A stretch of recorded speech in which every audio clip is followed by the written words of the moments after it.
We're now joined by State Senator Jon Bramnick of the 21st District, considered to be the funniest lawyer in New Jersey as a comedy act. You can check him out. He doesn't do it in the state legislature, though. How you doing, Senator? Not considered. I won the contest and I trademarked it. So let's rephrase that. He is the funniest lawyer in New Jersey. I'm like the Muhammad Ali of funny lawyers in New Jersey, okay? Yeah, you do not throw the name Muhammad Ali around easily, but I will say this. What was funny about the election? We're taping this a week after election, maybe nothing funny, but what was significant, Senator? What was funny is everybody thought it was close, and the Republicans go, oh, Jack's going to win. Jack's going to win. I go, like this. He ain't going to win. I mean, stop, okay? You know, Republicans had an echo chamber. They must have forgot that Donald Trump wasn't popular here, and they must have forgotten that, you know who wins governor races in New Jersey on the Republican side? Moderates. Name them. Tom Kaine. Christie Whitman, and your friend Chris Christie ran against Steve Adubato, and he was the moderate, at least at that time, before he ran for president. Hold on, Jack Ciattarelli, I've interviewed him a dozen times. You've known him for years. He's not a moderate Republican?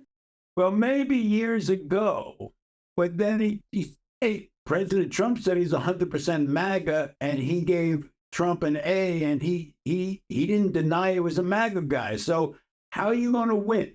Okay.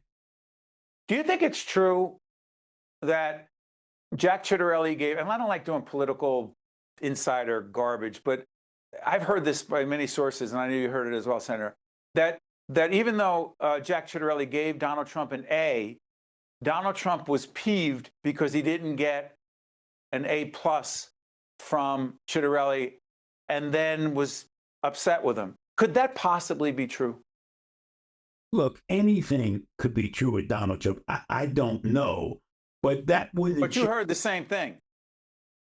Not officially. I mean, look, that had nothing to do with the outcome of the election. So, does it have to do with the loyalty the president expects from, or the fealty, whatever you want to call it, of everyone around him, including Jack Ciattarelli?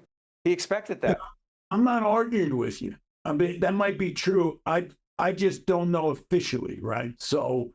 That may be true. I don't know anything about it. How did it hurt, Jack, being so tied to Trump? Well, it's pretty simple. President Trump is not really well liked in New Jersey. Let's start with that. Ciattarelli lost independence. Now, when you run in New Jersey as a Republican, not only do you need some Democrats, but you need to win the independents big time. So I always look at unaffiliated voters, right? If unaffiliated voters are not voting for a Republican, you're going down.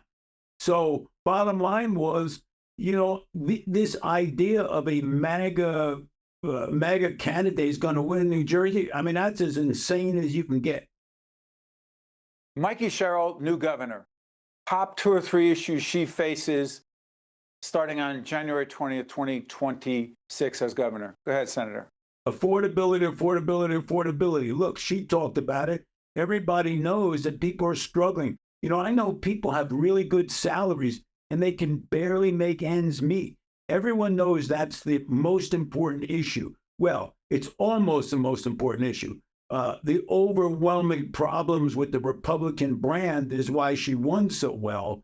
But what's most important to people is affordability.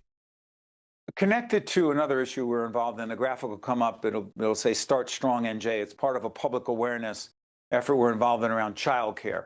Affordable, accessible, quality childcare. We've talked to you about this issue before, Senator. How should the governor attack and deal with that together with the legislature starting in the new year? Well, you have to prioritize, and working families need the most help. Because they need childcare, they need housing, they need reasonable property taxes, meaning they can't continue to go up wildly. So I have to tell you, there's no question that there's a big burden ahead of the new governor, whether it be Democrat or Republican. So it's going to be a slow process to try to change the affordability situation in New Jersey. But how do you solve that problem? I guess you got to do your best to stop spending, and it's very difficult. She's got a lot of challenges, and I like her personally.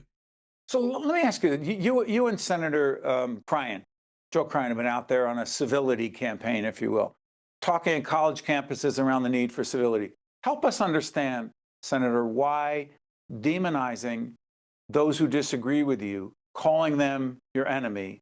No disrespect to President Trump, but he has called those of us in the media the enemy of the people. Why is that a problem? And why the heck are you and a Democrat, Senator Cryan, promoting civility in politics, Senator? Well, you just said it. Let's start with the fact that now we have the media, which is either on the left or the right. It's very difficult to be in the middle. You know, we're not. No. Yeah, of course. I get that. But most of the time, people turn off the TV unless it's exciting. They want to see a blog that tells them what they think their politics are or is, right? So bottom line is we went out there because after Charlie Kirk was murdered, it was actually Senator Cryan who called me and said, you know something, we got to go into college campuses and say we don't hate each other. And we talk about everything from the death penalty to guns. We talk about taxes. And the kids or the students ask really good questions. We need so much more of that. Because if you look at your own apps or you look at only your station, you know, Fox versus MSNBC, you're going to never hear the other side. So we go out and I can't tell you how mesmerized students are. They go like this. And you could drop a pin in the room because they don't see that anymore. What they see is us versus them. And I'm tired of that nonsense. They are not our enemy, those who disagree, those who have different points of view. They're just other Americans who have a different point of view. I'm not on my soapbox. I'm just saying, if we debate that or argue that, we're going to be in serious trouble, which is why the graphic "Democracy in Danger" was up when the senator talked about that. We're in serious trouble. We're in serious trouble. As we speak. Absolutely. This is really dangerous times when people say, I hate my opponents. Let me tell you, the future, if we continue down this road where Democrats and Republicans hate each other, can't talk to each other, they can't compromise, that's not what democracy is. There'll be a point where, you know, it will get really, really bad, in my opinion, unless somehow some great leader comes along and says, stop. And we're going to need that. We'll keep talking to Senator Bramnick as we had before, Assembly Majority Leader Lou Greenwald and others, both parties, different points of view. Thank you, Senator. We appreciate it. Thank you, Steve. Stay with us. We'll be right back. State of Affairs with Steve Adubato is a production of the Caucus Educational Corporation.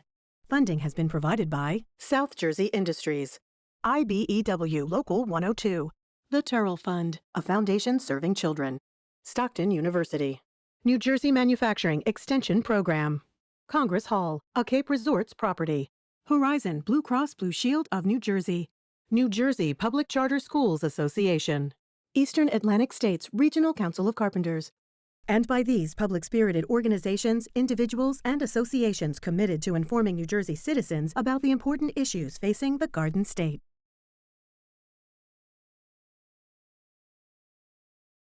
Promotional support provided by NJ.com and by ROINJ,